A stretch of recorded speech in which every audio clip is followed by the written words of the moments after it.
Nós estamos de volta com o segundo bloco do programa Agenda Econômica, que hoje discute o setor de telecomunicações no Brasil. Nosso convidado é o senador Walter Pinheiro, do PT da Bahia. Participa comigo desta entrevista o colega jornalista Ronaldo Martins. Senador, no final do bloco anterior eu deixei aí no ar essa questão sobre essa guerra que parece uma guerra vencida, né? Ainda mais depois desse comentário que o senhor fez anteriormente a respeito da Oi, cujo controle foi adquirido pela Portugal Telecom. Mas é óbvio que as empresas definem os destinos, os grupos que estão por trás da empresa definem os seus destinos, mas essa questão tecnológica, essa questão sobre o domínio da pesquisa e desenvolvimento é uma questão chave nesse processo, né? E parece que o Brasil meio que ou se deixou levar para um caminho de inanição nessa área do desenvolvimento tecnológico, ou não soube, por inocência ou por incapacidade, não soube montar uma estratégia adequada para jogar esse jogo pesado que grandes operadoras mundiais jogam. O senhor acha que a guerra está vencida? Não, porque nesse mundo, principalmente da tecnologia, você vai se reinventando a cada instante. E o Brasil é um país que tem, inclusive, muitas cabeças e extremamente criativas. Então, por exemplo, a política que o governo adotou no MEC, de Ciência Sem Fronteira, é um passo importante para você recuperar isso. Que a formação de mão de obra, a formação de cabeças pensantes para isso. Eu, por exemplo, estou tentando repatriar 2 brasileiros.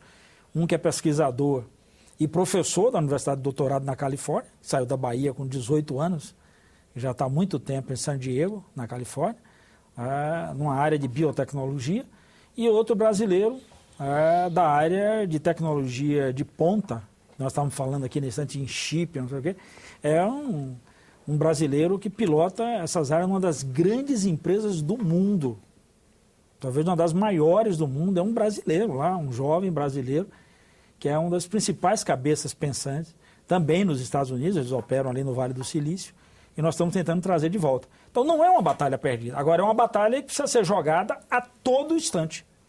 E aí é importante a gente lembrar da seguinte forma, qual é o erro do Brasil nessa área? Todas as vezes que você pensava em desenvolvimento, telecomunicações não entrava como insumo básico. Todo mundo só falava em estrada, energia, água, não sei o que e tal. Hoje, para qualquer empresa que está lá no Brasil, a primeira pergunta que ela faz é: eu vou para ali, tem banda larga? Tem comunicação? Porque o que a gente transporta hoje é informação. É a sociedade da informação. Sociedade da informação. Segunda questão, é que a gente passou muito tempo sem compreender que para essas áreas você tem que ter um investimento brutal. Não adianta, nós estamos lidando com gigantes. Eu falei aqui do desenvolvimento da TV digital. A Europa botou 1 bilhão para desenvolver um software que funciona como uma espécie de mediador para atuar no middleware e liga padrões de TV digital.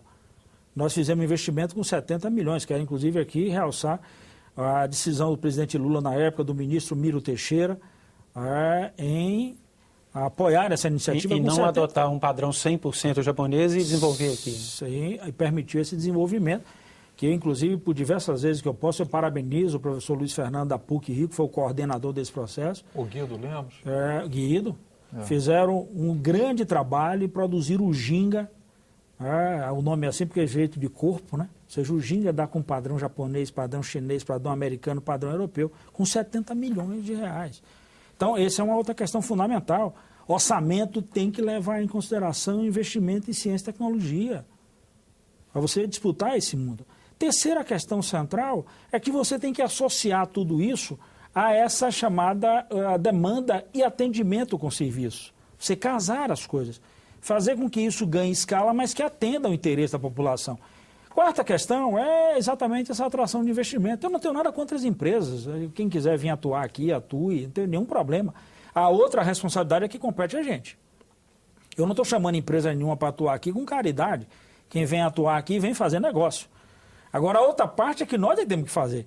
Como é que nós vamos extrair disso para deixar aqui? Como é que nós vamos obrigar que parte, inclusive, do que é processado aqui tenha que ter, inclusive, a participação de desenvolvimento nacional?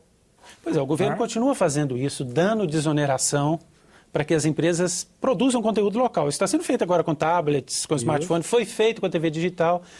Na prática, se efetiva, quer dizer, quando o governo dá incentivos para atrair essas empresas internacionais para vir montar suas máquinas aqui, essa necessidade de desenvolvimento tecnológico local tem acontecido e vai acontecer? Não, tem uma medida boa. O Ministério das Comunicações, mas o Ministério da Ciência e Tecnologia, inclusive, fizeram isso agora, obrigando que parte do que deve ser utilizado aqui tem que ter produção nacional. Você só traz algo que, inclusive, efetivamente, ainda você não produz. Então, fez isso com diversos fabricantes dessa área. Eu não quero citar o nome dos fabricantes, mas chamou e disse assim, ó, isso aqui você tem que desenvolver aqui. Porque senão o cara monta uma planta aqui e continua trazendo coisa de lá. Então, essa é uma posição importante para você estimular o mercado. E a outra questão fundamental, que é uma política que nós começamos ainda a debater do governo Fernando Henrique, e que eu acho que agora consolidada, que era a questão dos parques tecnológicos. Hoje nós instalamos um parque tecnológico no Brasil inteiro. Então nós precisamos dessa estrutura. Para aí sim eu ter condição de operar, para a condição de você trabalhar e vincular. É isso que eu quero chamar a atenção. Eu não estou tratando mais de um telefone que só diz alô. Aí quando eu vejo alguém me dizer assim, mas Piero, eu só estou precisando de um telefone lá que o povo está sem telefone. Não é possível que tenha lugar no Brasil que as pessoas não possam dizer alô. O telefone hoje é utilizado para outras coisas muito mais avançadas. Então virou uma outra ferramenta. Então é muito pouco. E eu estou falando de uma nação que tem capacidade de botar o pé na porta. Eu estou falando de 260 milhões de consumidores. Agora, então eu posso tesar, eu posso chegar e dizer, eu quero participar da discussão mundial. Eu quero participar pela porta da frente. Vem para aqui quem aceita as condições que também eu estou colocando. Agora, para participar pela porta da frente, senador, a gente tem que se preparar bem para saber sentar na mesa e saber o que vai dizer. E uma das questões fundamentais nessa área, assim como em outras áreas que demandam alta tecnologia, é a questão da propriedade intelectual. Até hoje eu fico pensando sobre aquela visita que a presidenta Dilma fez à China. E ela assinou nessa área das telecomunicações, inclusive para a produção de tablets e questão dos satélites, mas também assinou com a Foxconn. Isso. E eu fiquei pensando, por que com a Foxconn? Porque a Foxconn, lá na China, é uma montadora. Ela é terceirizada de empresas como a Huawei e a ZTE, que são as duas maiores empresas chinesas nessa área de telecomunicações, que atuam no Brasil. E são essas empresas, a Huawei muito maior do que a ZTE, mas de qualquer maneira, são essas empresas que têm um domínio da propriedade intelectual. E eu tenho a impressão que o Brasil, para entrar pela porta da frente, deveria estar conversando com os donos da propriedade intelectual. O que o senhor acha disso? Esse é um debate extremamente, eu diria, assim, animador de a gente fazer. Levaremos aqui uns 3 programas discutindo isso, porque... Podemos fazer uma segunda edição. Isso é um negócio, isso é vital, isso é fundamental para qualquer nação. Por isso que eu separei essa parte de equipamento da parte de conteúdo. Eu, particularmente, acho que isso, no conteúdo, nós não devemos nada a ninguém. A nossa capacidade de produção de software, ela é uma das maiores do mundo. Nós não podemos perder essa oportunidade. Se eu tenho essa capacidade de produção de software, por que eu não posso migrar isso exatamente para ir para essa área? Fazer o seguinte, eu quero o que vai lá dentro, meu amigo, tem que ter a minha marca. Porque equipamento é um negócio que você vai mudando. É óbvio que o supercondutor, por exemplo, ele é a essência, ele é o coração dessa questão. Tá? Então, eu particularmente acho que o debate tem que ser feito de forma mais direta nesse aspecto. Então, quando eu invoco a questão da TV digital, para fazer um paralelo com essa questão da Foxconn, eu me lembro que quando se discutiu o padrão aqui, se o Brasil ia adotar padrão japonês ou não, e tal, americano e tal, aí todo mundo diz, mas o problema é que os equipamentos japoneses vão ser mais baratos. Eu dizia, gente, equipamento é a coisa mais fácil do mundo, pelo amor de Deus.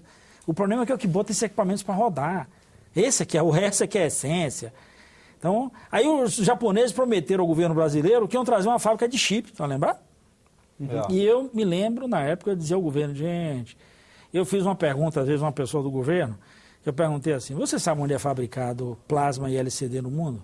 E fui logo dizendo, não tem nem nos Estados Unidos nem na Europa. Tudo na Ásia, em 4 lugares na Ásia. É Coreia, Taiwan. Na Ásia, tudo na Ásia. Então, assim, por que os caras iam prometer isso para cá? Nenhum design veio para cá, pô. Óbvio que não viria, pô. Então, acho que a gente tinha que fazer uma outra disputa, a gente tinha que enxergar a TV digital não como uma oportunidade só de melhorar a imagem. Porque se for para melhorar a imagem, o sujeito que pode comprar uma tela de 70 polegadas vai continuar comprando, ele bota na tomada lá a sua TV de 70 polegadas, liga num cabo, pega uma imagem Full HD, ou seja, no extremo do HD, boa imagem com 70 polegadas. Aí a TV digital só para isso, para atender um público que pode pagar desse tipo de coisa, a TV digital tinha que cumprir o outro papel, da mobilidade, que era isso que diziam, interatividade, permitir através da tecnologia digital eu chegar na casa do assinante. Porque o grande problema na infraestrutura chama-se última milha. O parzinho ou a informação que chega na casa do sujeito. Eu não tenho hoje, em nenhum lugar do Brasil, em oferta suficiente, a última milha, por exemplo, em fibra ótica. Chegando na casa do assinante. Ainda é no modelo velho. Pois é, para trançado. Para trançado, ou você vai pegando... O senhor demonstra um otimismo que eu também demonstro, mas se nós formos olhar o caso da TV digital, nós estamos adiando prazos, o governo adiando prazos para implementação total, as empresas alegam que não tem como fazer os investimentos necessários para que se digitalize tudo. Era por isso que eu queria um padrão... Havia uma perspectiva que não se atingiu. Eu queria um padrão que a gente tivesse a oportunidade de acompanhar a escala. Quando eu fiquei preso a um padrão, eu tenho que ter equipamento daquele padrão. E aí, por exemplo, não é essa escala que se usa nos Estados Unidos, não é essa escala que se usa na Europa. Por mais que o Japão tenha gente que não acaba mais, mas eu estou numa relação direta. É o que a gente dizia, nós precisamos fazer como a gente fez com a telefonia. Em 1999, quando nós tomamos a decisão de usar uma frequência na telefonia móvel, isso fez a gente ganhar escala. Essa foi a briga. Não sei se todo mundo se lembra. Eu estava sozinho no Congresso Nacional defendendo isso. Sozinho. A agência inteira defendia ao contrário. E eu comecei a dizer, isso não é uma decisão de agência, é uma decisão de nação. Tem que passar pelo Congresso. Que era qual é a faixa de frequência que a gente ia utilizar. Queriam jogar a gente para 1.9. Eu defendia que a gente ficasse em 1.8. Por quê? Porque 1.9 só os Estados Unidos utilizavam no mundo. Só. Eu ia ter uma relação exclusiva com os Estados Unidos. 1.8, o mundo inteiro utilizava e os Estados Unidos também. Foi por isso que a gente cresceu nessa área. Cometeríamos o mesmo erro da televisão que a gente adotou o modelo PAL-M que só a Alemanha usava. Né? O mundo inteiro com o NTSC. O mundo inteiro com o padrão e a gente... Então, isso era fabricado para cá. É óbvio que o preço das coisas tem a ver com o mercado. Tem a ver com a demanda. E a mesma coisa no investimento em ciência e tecnologia. Então, se você consegue entrar nesse cenário mundial, você consegue ter, inclusive, mais recursos para investir nessa área. Para você ter a possibilidade de, pelo menos, potencializar as condições para a gente desenvolver. Eu não estou dizendo com isso que nós vamos chegar a um nível de desenvolvimento de uma Qualcomm ou do próprio... que é fundamental, né? Aquele brasileiro que eu falei, por exemplo, trabalha nela, viu? A Qualcomm. É uma americana que, se você imaginar, por exemplo, é muito difícil que num celular, no mundo inteiro, não tenha um pedacinho deles.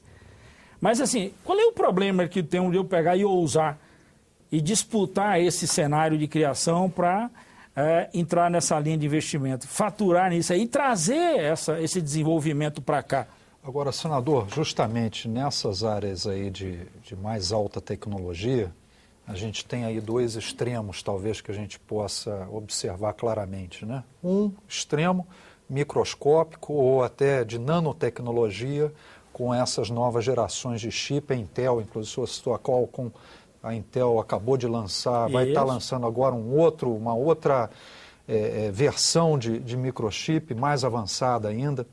Hoje já se fala em quad-core, até em 8 núcleos de chip no microchip, né? Mas tem um outro lado disso também, que o Brasil, sendo um país continental, eu acredito que não poderia estar de fora disso, que é a questão dos satélites. O Brasil, a Venezuela, aqui no nosso vizinho, Venezuela, tem 2 satélites. São chineses, mas de qualquer maneira estão servindo lá os interesses da Venezuela. O Brasil não tem nenhum. usava o Star One que foi entregue para os mexicanos. Caiu no colo dos mexicanos com a falência da WorldCom, né? Com a pressão da MCI. Como é que pode? O Brasil não tem um satélite para comunicação? Quando eu falei essa coisa do satélite, na época, inclusive, da viagem da China, o ministro era o Aloysio Mercadante. E foi uma parceria interessante. Você, ainda que seja com os chineses, sem nenhum problema, mas a gente ampliar a nossa capacidade de desenvolvimento para lançar o satélite brasileiro. Mais do que ter o espaço lá, o orbital, você ter exatamente a capacidade de desenvolver esse satélite. E são dois problemas. A gente está sem capacidade de desenvolver e nós estamos fora, nós estamos utilizando o espaço dos outros. Ou seja, isso é um negócio extremamente perigoso. No processo de privatização, esse foi um dos pontos das minhas emendas. Uma foi essa. Eu disse, bora separar o satélite desse negócio da Embratel, que era a época Embratel. Pelo amor de Deus, vamos deixar isso à parte. Segurança tá bom, vai entregar a empresa, estratégia, mas... né? Exatamente. Na época eu defendia que a gente fizesse o seguinte, mantivesse a Telebrás, que terminou sendo recriada. Minha proposta é que a Telebrás funcionasse como nosso braço regulador operacional, que os satélites pudessem ser jogados para essa Telebrás e a Telebrás cumprisse o papel importante, inclusive, enquanto integradora do sistema. Como agora, inclusive, as empresas pedem que a Telebrás construa tronco, que a Telebrás chegue com fibra ótica. Eu até defendo isso, mas acho que uma parte disso tem que ser a obrigação das empresas. A Telebrás tem a obrigação de fazer, pode até ter, até porque interessa para a gente desenvolver algumas regiões. Mas é fundamental que a Telebrás cumpra um papel de interligar essas infraestruturas e de orientar, até para não perder aquilo que nós chamamos muito do controle nacional. Vai ver outro debate importante que eu tenho botado no meu dedo lá, apesar de não entender nada de segurança, portanto, nem sei dar um tiro, não sei nem portar uma arma, não sei nem pegar. O Brasil está discutindo a compra dos caças, com 3 nações, a Suécia, os Estados Unidos e a França. Eu fui chamado na época pela Comissão de Ciência e Tecnologia para opinar sobre isso e tal. Eu falei, minha entrada nisso aí é da seguinte forma, eu não quero saber absolutamente nada de defesa, mas quero saber o seguinte, para construir um caça desse, você imagine o que é que eu tenho de eletrônica embarcada, o que é que eu tenho de desenvolvimento. Se um caça é capaz de enxergar uma mosca no meio da Amazônia, no escuro, imagine o que é que essa tecnologia não pode me permitir, por exemplo, enxergar uma célula no interior do corpo humano. Por que essa tecnologia não pode ser utilizada para ajudar na agricultura? Por que esses caças que vão fazer segurança na fronteira não podem servir como uma espécie de estação de radiobase móvel? Se eu não consigo ter estação, mas esse avião, no momento que ele está voando, no mesmo momento em que ele faz uma fiscalização de fronteira, ele serve como um provedor. Aliás, uma grande empresa mundial acabou de fazer isso aqui na África semana passada. Senador. E aí? Então, como é que você aproveita essas coisas para trazer exatamente para o cenário de telecomunicações, para trazer para o cenário de serviço? E isso você mexe com a economia.